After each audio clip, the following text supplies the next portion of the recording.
No justice! No peace! Chanting for change.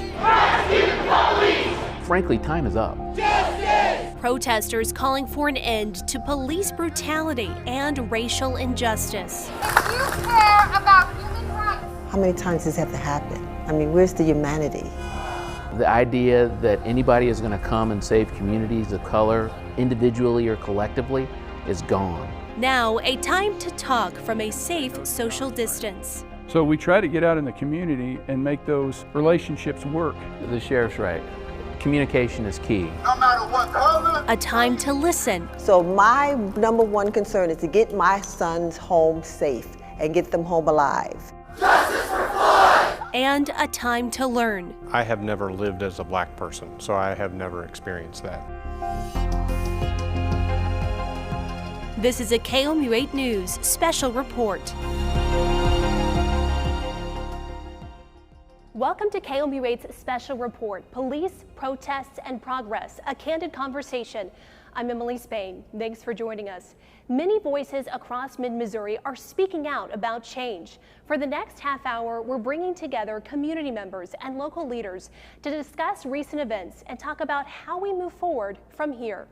Well, first of all, I'd like to thank all of you for joining us to discuss the issues facing our country and our community right here in mid-Missouri. I'd like to introduce all of our guests. We'll start with Columbia Police Chief Jeff Jones. We also have Missouri NAACP President Nimrod Chappell Jr., Cole County Sheriff John Wheeler, and Columbia Public Schools MAC Scholars Coordinator Annelle Witt, also speaking as a mother. So thank you all so much for your time, your willingness to have this open dialogue today. Our first question, let's begin with the video that ignited protests across America. What was your response when you saw that video? And let's start with Police Chief Jeff Jones. Well, I think my reaction is probably the same to everyone's reaction, and you just feel sick. Part of it is the trust that a police officer has that they violated, but the bigger picture is just not treating someone like a human. It was sickening. I think I had the same reaction. I think for me it was like, my reaction was, how many times does this have to happen? I mean, where's the humanity? And that folks stood around and, you know, it was devastating to me. And because every time I see something like that, I fear that I see one of my sons or my husband. Made me want to cry, to be honest with you, to see that level of inhumanity right before you and understand that it's permanent. A long time ago I tried to stop watching these videos, but you can't. You have to be a witness to the injustice. It was appalling. I mean, it was like watching some B movie, you know, and you're thinking this can't be real, you know, because that's not what law enforcement, that's not who we're about. I mean, and of course, like the chief said, and when stuff like that happens, it erodes the trust from all the law enforcement, and that's not fair to us, but it's definitely not fair to this young man and his family that it occurred to. So, just appalled. So Sheriff Wheeler, Chief Jones, talk about how officers and deputies are trained for restraint. Are they ever trained to put a knee on someone's back? We are not trained to put our knees on someone's neck. I mean, you're going to have two outcomes with that. You're either going to stop blood flow to the brain or you're going to stop breathing. We do at times apply pressure to shoulder blades in the back to keep someone pinned to the ground if they're fighting. But I think the sheriff would agree with me. Anytime that even someone fights us, once they're in handcuffs and the fight is over, the fight is over. And use of force never looks good, but we have to apply it in a way that's legitimate. Once you have handcuffs on that individual, then you have to change the mindset of those officers, that it's no longer a matter of taking somebody in custody. Now it's more of a man down. And so you have to start thinking and getting out of that mode and then take care of the person. Now granted, and don't get me wrong, someone that's handcuffed can still resist. But if they're handcuffed and they're on the ground, there's not much they're going to be able to do. So Sheriff, Chief, what conversations are you all having right now in your departments after this happened? I sent an email out to my staff just reminding them to keep talking to each other about mindset when you're taking somebody into custody versus once somebody is in custody. But that last sentence I put in there is, and don't forget, if you see something, a situation that's going south, and then you need to step in, then step in. A lot of our conversations have revolved around watching out for other officers in a way that we can care for them and make sure that they're not escalating themselves. We're trained to de-escalate other people. Sometimes we have to do that for ourselves. And we have been very blessed in Columbia that our police officers really do watch out for each other, and they're willing to have those conversations on their own. I didn't have to initiate the conversations. Officers came to me and were asking questions and telling me how they thought this was awful and how they thought we would respond if something like that were to occur. So they're having those thoughts on their own. Anel, Nimrod, what conversations do you all hope that law enforcement agencies are having right now? You know, I really hope that they're having conversations about that they're still dealing with human beings. I was thinking today about what was my first interaction with police. Because I think that first interaction, I think, is going to impact your view of police officers. And so I can remember as a little kid, there was a black police officer who was, seemed like an old gentleman. And he was at the corner of a busy street. And I was going to school and I was crying because I thought the dress I had on was too short. And he saw me crying and he came up to me and he said, "What's going on?" And I calmly said, "I just don't like my dress." And he said, "Your dress is fine." And he walked me across it. Now that was my first interaction. So my understanding of police officers, they are there to protect and to serve. So how do we get to that again? And it's through interaction. So I hope the conversations are that your first impression, every encounter could be your first impression. And so how do you make that one that people believe that you are here to protect and to serve? Nimrod? I would love to see a discussion about national legislation about use of force, to have one uniform standard. It's hard when you have a bunch of different offices, and it doesn't matter whether it's a state office or a county office or a bunch of cities acting independently. You don't need local control or autonomy to determine what standards should be applied in these situations. There's no reason that we can't have a federal piece of legislation dictating in clear, bright lines, do this, don't do that. That would allow the courts to do a much better job of interpreting these situations as opposed to having to do a case-by-case analysis, which is wholly inappropriate when we're looking at issues like this. What do you think our officers can do better? You know, again, I've been doing a lot of thinking about since I saw this video, but to be honest, you see the frustration, and when you say, what do you want us to do better? I remember maybe it was about 10 years ago, I was still in the corporate world, and I got pulled over by a police officer. And I was not feeling it that day. It was like, this is the 100th time, and I was not feeling it that day. And I was just like, "You're speeding, how am I speeding?" So let me see I asked him how he did respond. I said, "Well, I'd like to see the speedometer." He immediately put his hand on his gun. And now, which I want to ask, is that kind of protocol, that the putting the hands on the gun? I will tell you that I put my hand on my gun just because I rest there not when I'm talking. And that's a good Okay, point. I just need to know. I don't even think about it. You don't think about it. So that might be something they want to think about. Sure. Because that is very intimidating, and I notice it all the time. And so when I think about how people are frustrated, here I am, I'm like an assistant vice president of a major insurance company, and I was like, I'm not today. That could have been a mess, simply because I was tired of being stopped constantly. And so I think that what I would like police officers to do, I would like them, if they're going to stop you for whatever the reason is, they need to do a lot better job of explaining and just being courteous and not escalating a situation by perception, by moves they make. And I fear for that with my sons all the time. You know, I think that there are a couple of things that we could do. The Missouri State Conference of the NAACP was the first to enact a travel advisory. We did that because of multiple civil rights violations. The idea that African Americans can't drive up and down the streets without being pulled over at a rate nearly 100% or greater than our Caucasian brothers and sisters, that's laughable. We've got constitutional rights, and those have got to be respected. Now, the idea is not that every police officer that's conducting a stop is in itself or in themselves violating that person's constitutional right, but there is a lack of a coordinated effort to prevent that. It's totally possible. And to point out an example that's here with us, in Cole County, our sheriffs have an extraordinary and exemplary record for what it looks like when you have I would call it unbiased policing. You're not overly pulled over on the basis of color.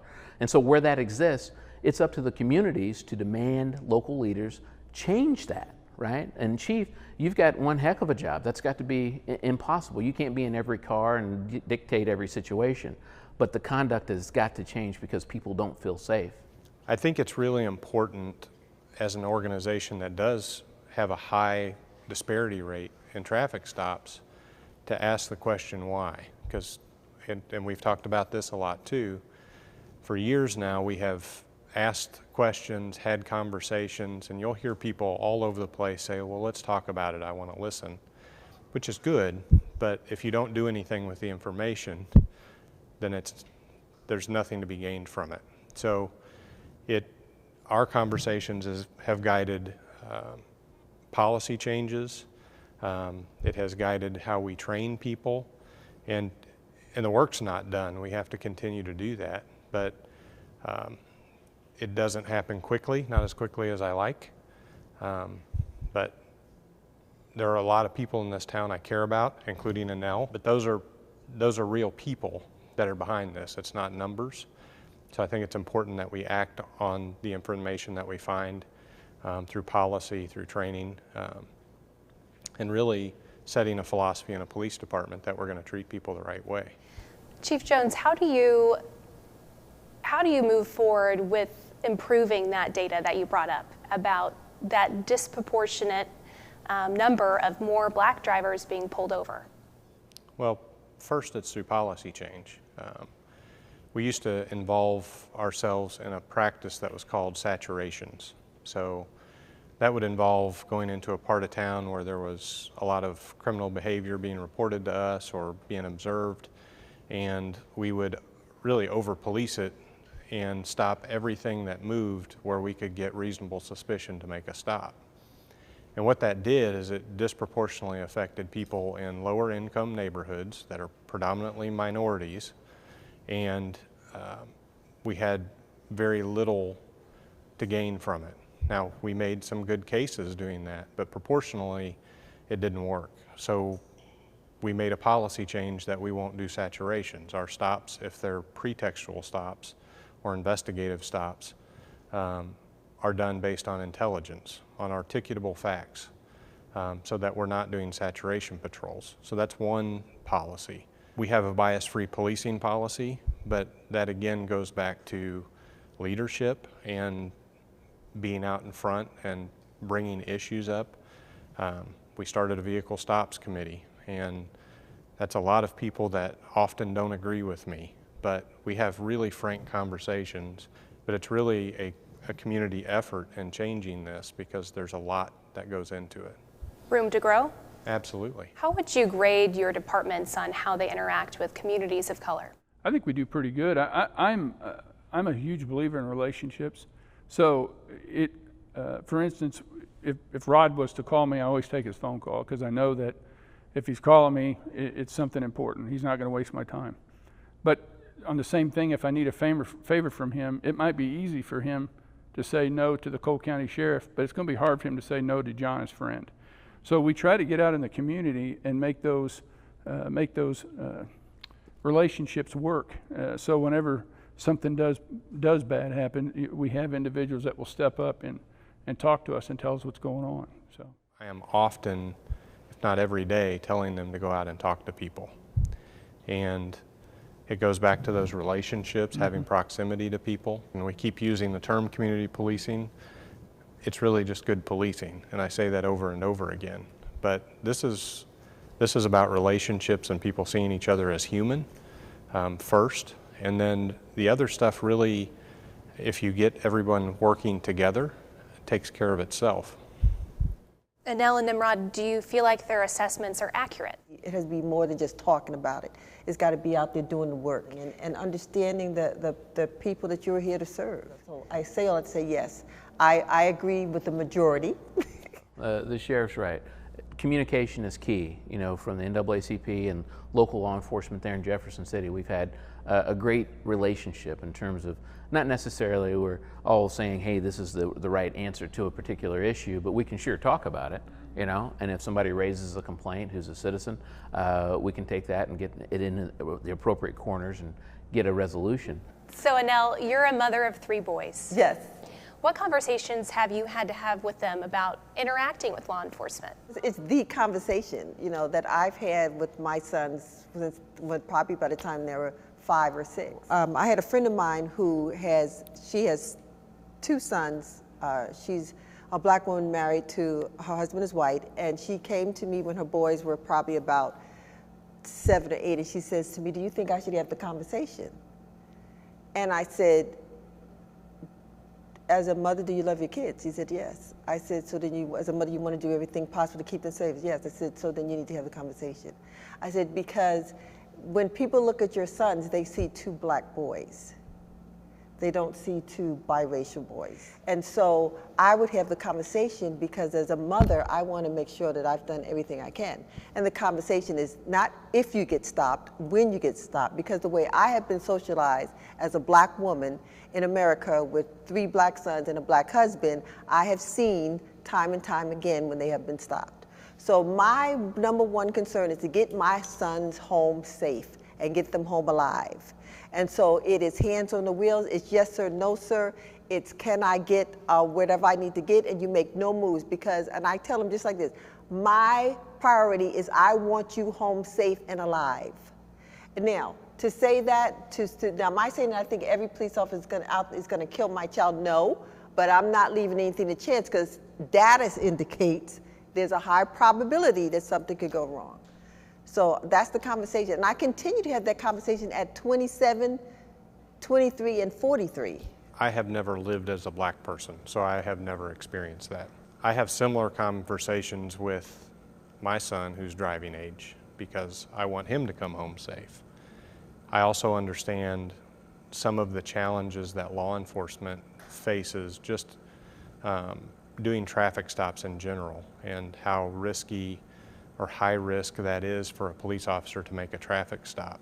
But I also understand that we talk to our children about that for different reasons. Yeah, and I think that's the key. I mean, there's a different you as a white father talking to your white son versus me as a black mother talking to my black son. It's just like my white girlfriends, we had this conversation one night and she says, oh my God, I never had that conversation. That's privilege. The fact that as a white mother, the way you have been socialized, it doesn't even dawn on you that you would need to worry about telling your son how to interact with him because of fear that he may not get home safely.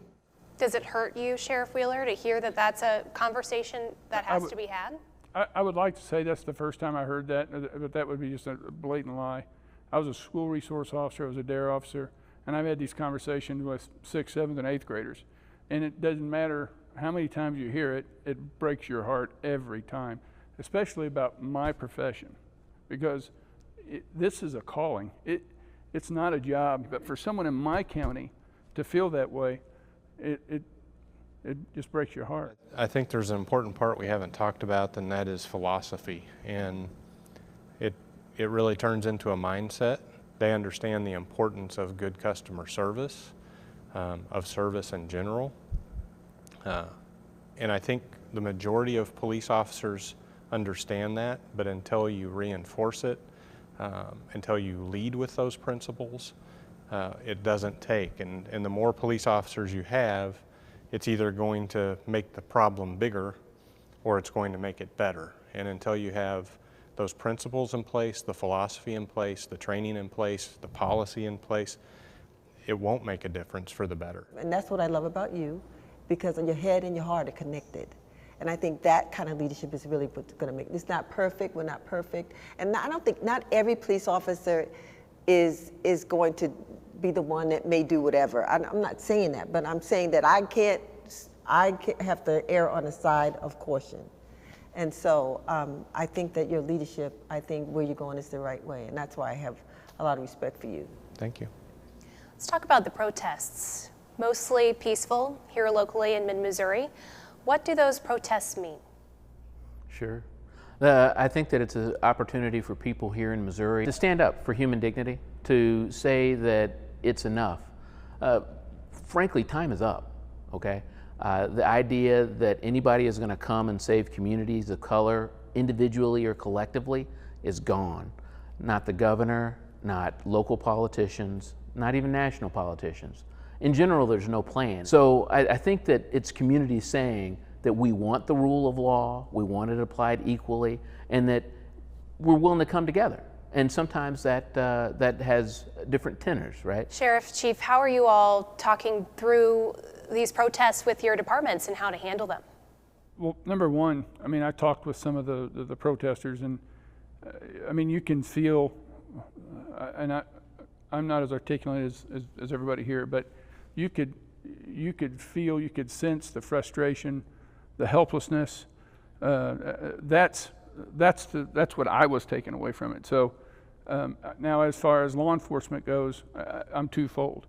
My job as a chief law enforcement officer for Cole County is to make sure that people have a right to protest and not be harassed when they do so. But one thing that we can't allow is we can't allow the looting, the property damage, and truly the protesters that are there don't want that. They're wanting their voice to be heard. I talked a little bit about this in the beginning, but officers were coming to me, and I had officers who asked if they could protest and demonstrate with the protesters. So they're in this weird space where they see the problem with it. They recognize the problem with it. They want to stand against it. And they're the subject of the anger and protest.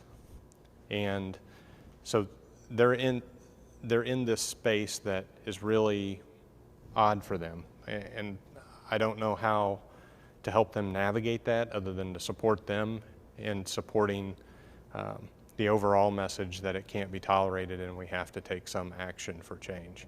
We walk that fine line of protecting the Constitution while keeping people safe.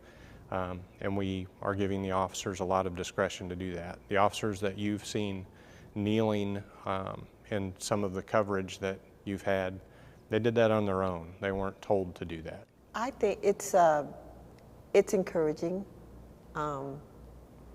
I think that when I look at the protests, what strikes me most really is the diversity of the protesters. I am so encouraged by our young people because I think that things are going to change because of them, because they don't carry a lot of the baggage that my generation has and continues to carry to some degree. And they're willing to do the tough work. I mean, I was living in LA when they had the Watts riots in South Central LA, so I witnessed that. And so in some ways, this is like deja vu.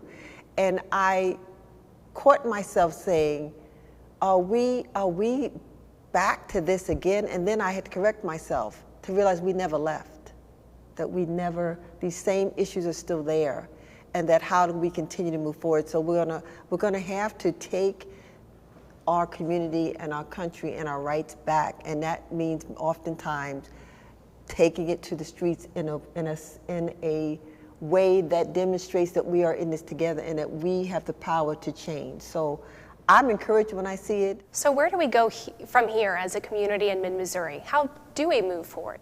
I think that there are a lot of different options. It's totally up to us. This is a moment that has not only seized our community, but across America, where people recognize that injustice is occurring and that there is a solution, that we can do something about it. And truthfully, that it has to happen now. The NAACP would tell you a couple of things. One, that November the 3rd, we're going to the ballot box. And those politicians who've been responsible for not addressing the pain of all of their citizens, for not looking out for their welfare, they can go, right? And it doesn't matter whether they're blue or red, what community they come from. If you're an ineffective leader, it's time for you to go. We're asking for systemic changes, some of those coming on the federal level, and that'll take years to get, of course. And then when you think about the laws that we have in Missouri and our ability to apply those fairly and equally, I think that those are local community conversations that are going to get a lot tighter so that we fully understand the harms that are coming and that people can't live in terror, because that's too much. It's too much to ask of any citizen, let alone people who have the most to lose. I'm not going to sit here and say that I'm going to work and change America, because that would be an outright lie. But what I can do is I can change those that affect me around me in Cole County. But that's what I can do, is I'm trying to affect my little piece of the world. And I think if more, and you're seeing more of the law enforcement chiefs stepping up and saying this. I think if we think that we can change this, I can change that nationally. That's a mistake. It's too big of a bite. But now I might be able to do something with Cole County, and then he's going to do something with Columbia. And Dwayne Carey's going to do something with Boone County. And if we start taking care of our little areas, then maybe we can turn this around and make a difference, a bigger difference for everyone involved, for all the citizens. You know, I think for me, I'm even more resolute now on the importance of equity training within the educational environment. Because if you talk about systemic change, it's changing the mindsets of folks. Educators are touching our children from the time that they are in kindergarten. So if you're going to start changing minds, who better to be able to start formulating those minds to be more open and more inclusive than educators? Because these are going to be the future doctors, lawyers, legislators, police officers. So for me, that's where it continues and starts. So I agree with everything that's been said. One of the things that I think is very important for Columbia in particular, and I met with the governor and other folks today on university campus, but we have all of these resources with Columbia Public Schools and the university, and we really underutilize those. You know, we've been trying to look at policy, we've been trying to look at training, and all of those things need to occur, but what is missing is using the community as a resource to do that training. We talk about proximity and relationships, and we have this huge resource that we just haven't tapped adequately, I don't think. And in that conversation today, I stood up and said, you know, we've talked about this a long time. I need everybody in the room who's talking to actually do something, and we all agreed on that. And it's the first time that I've seen that level of commitment here. I hope that it's happening other places, but that's how we move forward together. Okay. Thank you for having such an open and respectful conversation. We appreciate it. Thanks for joining us for Police, Protests, and Progress, a candid conversation only on KOMU 8. If you missed any of this special report, you can find the full half hour on our website, KOMU.com.